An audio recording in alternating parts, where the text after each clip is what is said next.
ในឆ្នាំ1970ប្រទេសកម្ពុជាបានធ្លាក់ចូលក្នុងស្ថានភាពវឹកវរដ៏ធ្ងន់ធ្ងរដោយការធ្វើរដ្ឋប្រហារលើព្រះករុណាព្រះមហាវីរក្សត្រព្រះបរមរតនកោដ្ឋអតីតព្រះមហាក្សត្រនៃព្រះរាជាណាចក្រកម្ពុជានៅក្នុងបរិបទវឹកវរនៃប្រវត្តិសាស្ត្រជាតិទោះបីគ្មានការបញ្ជាផ្លូវការពីស្ថាប័នណាមួយក៏ដោយកម្លាំងយុវជនខ្មែរបានឈានមុខដោយបេះដូងស្មោះត្រង់និងស្នេហាជាតិភក្តីភាពនោះមិនមែនគ្រាន់តែជាការចូលរួមនោះទេប៉ុន្តែជាការតបស្នងជាតិហើយចលនានេះបានក្លាយជាគ្រឹះដ៏រឹងមាំសម្រាប់ចលនាយុវជនដែលកើតមានឡើងជាបន្តបន្ទាប់ឆ្នាំ1970ចាពេលហ្នឹងគឺយើងដឹងហើយថា18មីនាគឺជាលន់នល់បានធ្វើរដ្ឋប្រហារសម្ដេចតាយើងចាអតីតព្រះមហាវីរក្សត្រចា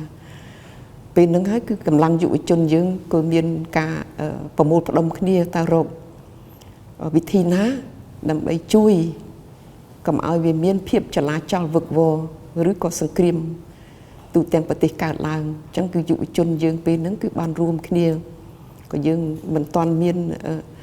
ការចាត់តាំងដល់ឡើយទេក៏ប៉ុន្តែឈរលើស្មារតីស្នេហាជាតិ